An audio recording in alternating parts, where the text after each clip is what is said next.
Hi, a long time no see. It's been a month, so now it's time for my reading wrapped from the last month.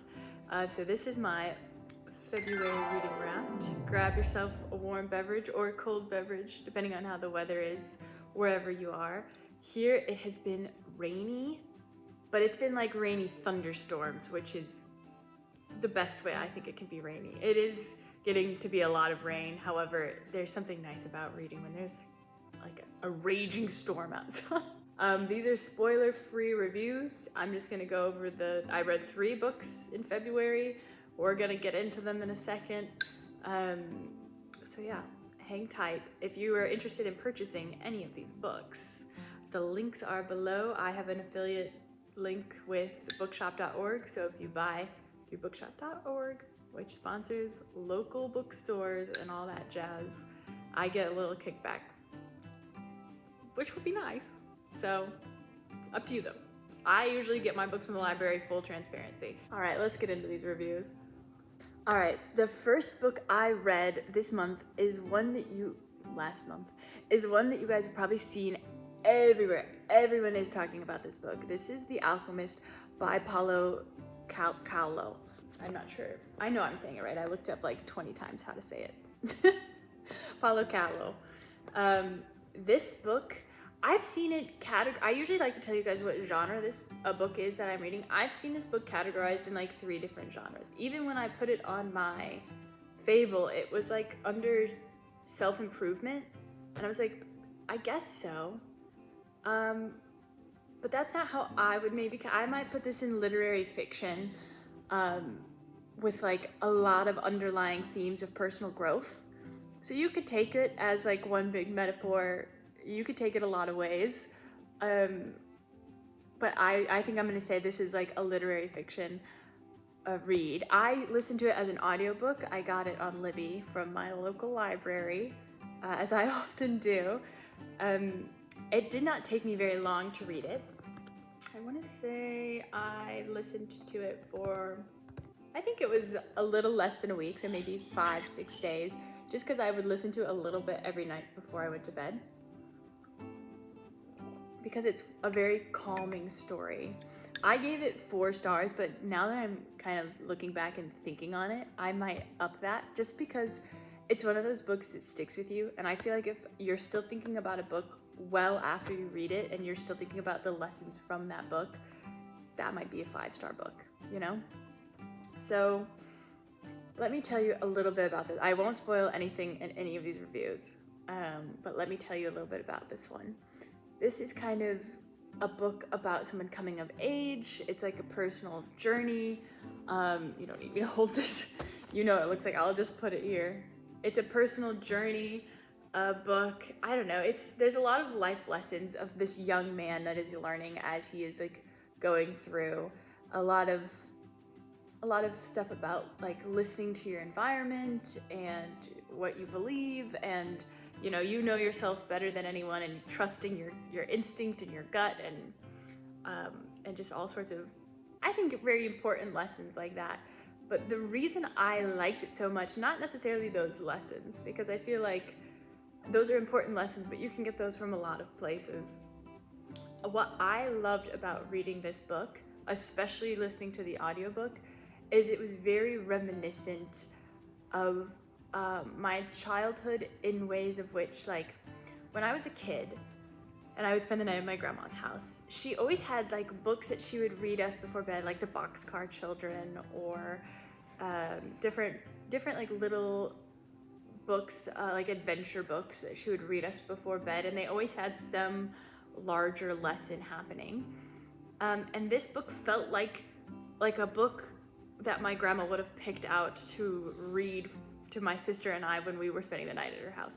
Like, I think she would like this book just for the fact of it has these beautiful lessons, it has these nice undertones, and there's something calming about that. So I found this book to be like very personally calming, because it was like, oh, it's like something my grandma would read to me. And so I would recommend this to people of all ages. I think this book, it has a lot of like hard-hitting lessons, but it also has a lot of like cool elements.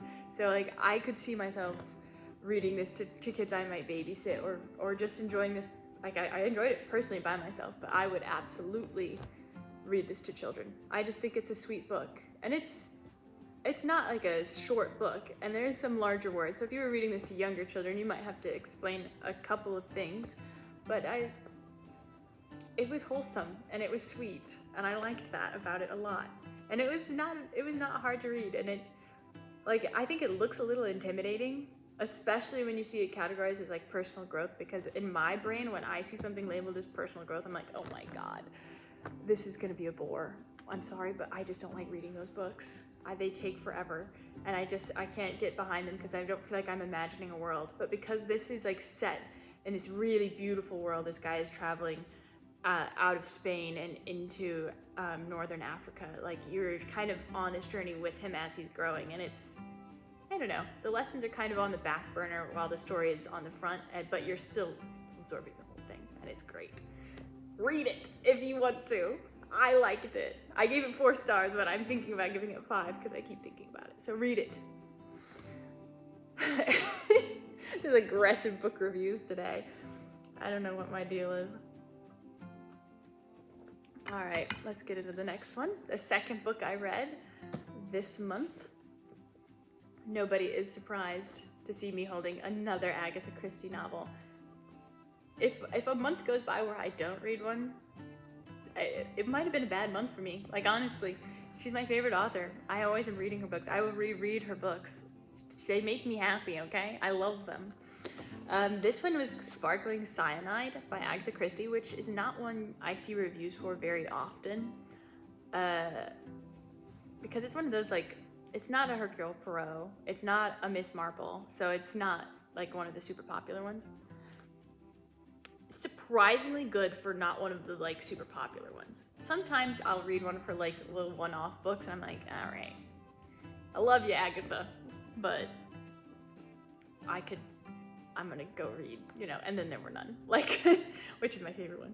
But the thing I loved about this, let's see how many stars I gave this. I wouldn't be shocked if I gave it also 4 stars, but yeah. I gave it 4 stars as well. The thing I loved about this one, it's just the drama. There was so much juicy gossip in this book, more so than there usually is. Like, sometimes there's rumors milling about, but this one was just straight up juicy gossip. Like, this felt like something that me and my girls would sit around and talk about at brunch, be like, oh my God, did you hear? I can't tell you any of the gossip because you have to read the book. Go get the book. Go read the book. The gossip is juicy. I'm not wrong. I can't tell you the gossip. You need to read the book. And it feels like you're getting gossip from your girls. Like, the way that this book is laid out, you're like, oh my God, no way. And then there's more, and you're like, oh my God, no way. Like, it's literally like eating brunch. Sparkling Cyanide. It's a murder, obviously, I forgot to say, it's a murder mystery.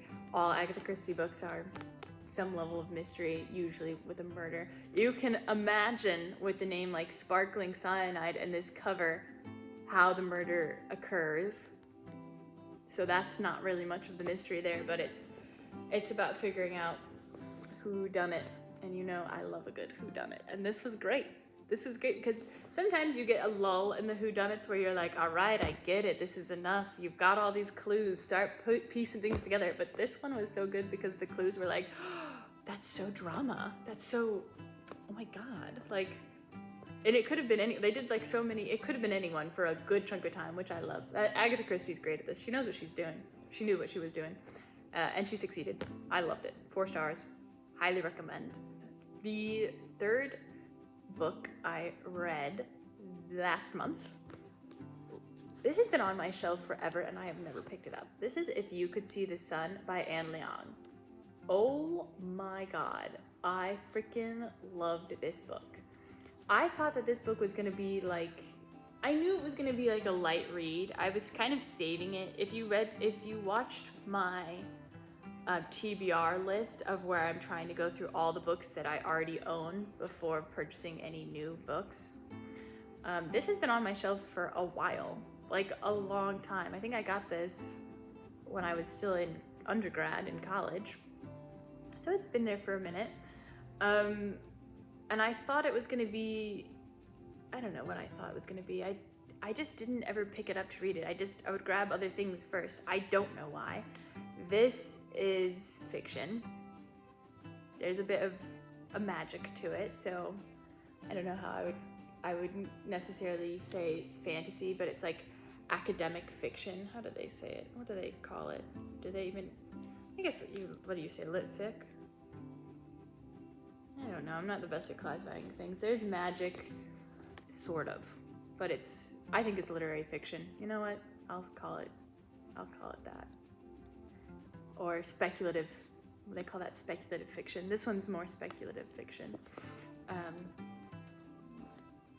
Which was really good. Let me talk about this. I wonder, did I give this 5 stars? Sometimes I give things 5 stars. I'm trying to be not, I gave it 4 stars. Everything's 4 stars this month.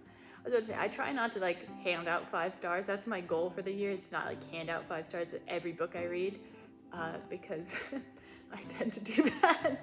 And if I'm gonna be reviewing books, I need to be more realistic about it. So 4 stars. I like it. I want my friends to read this so that I have someone to read it with, but I'm currently forcing all my friends to read The Wedding People so I can talk to them about that. This book has it's a light romance, not like a crazy amount of romance. There's some in the background. It's about a girl who goes to school and she kind of feels invisible, hence the name. Her last name is Sun, Alice Sun. And so it's kind of like she feels invisible, and then things kind of occur around that, and invisibility becomes something that she has to deal with. And it's really, it was really interesting. It was a page turner. I went through this in literally, you know what, let me look how long it took me to read.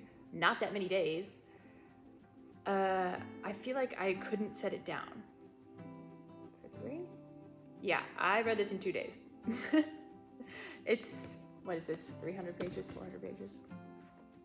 It's like 300 something pages.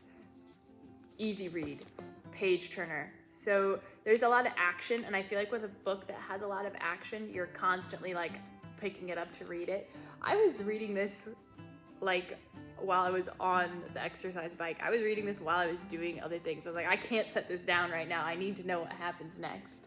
And look how pretty I'm sorry, but look how beautiful. And the cover's got the shiny letters and this gorgeous art. It's super cool. I liked this book a lot. I realize I'm not explaining why I liked it, but I'm trying not to spoil it. So I'm trying to figure out what I should say. I think there's a good lesson in this book about how much you care about how others perceive you, and how much you should really let that influence you and your choices and your decisions. And I think this would have been a really great book to read in high school. And I would definitely recommend this to, you know, people who are in their teens, people in their early 20s, people who are dealing with, you know, caring a lot about what other people think, and pressure from parents and other things in school, and all this pressure, because this book has a lot of themes about this pressure to succeed and caring about what other people think. And I think you can learn a lot from a book where you see that taken to the extreme, and it makes you reflect on your own life and how much you value those things. And I think reading a book like this is always good for building, you know, your own personal confidence. I'll say that. That's why I liked this book. Also, there was a lot of action, and that's exciting. So it's an exciting read. It's fast. It's entertaining. And it's funny. There was parts where I laughed out loud, and that always makes it a good book for me. So let me know if you've read any of these books, if you agree with my reviews, if you disagree with my reviews. I like to see a good spectrum of opinions on books, because I like books and sometimes I don't like books, and that's perfectly okay. And everyone has their own opinions. So if you enjoyed this video, subscribe or like it, or whatever, ring the bell. Do people still say that? I don't know. If you liked this kind of concept of video, I know there's a million people who do book content on YouTube, and I'm just one of them, but I genuinely enjoy talking about books, and I'm looking for more people to be in a little book community with, so let me know. We could be friends. We could read the same thing at the same time. It'd be kind of cool to do a book club, but that would take a lot of organizing, so let me know if you want me to do that. I mean, I I can try. I'm on Fable. If you want to see what I'm reading now, if you want to see what I post about over there, I will link that below. And that's that. Happy March. Enjoy the weather. Hopefully it gets warmer. It's been too cold.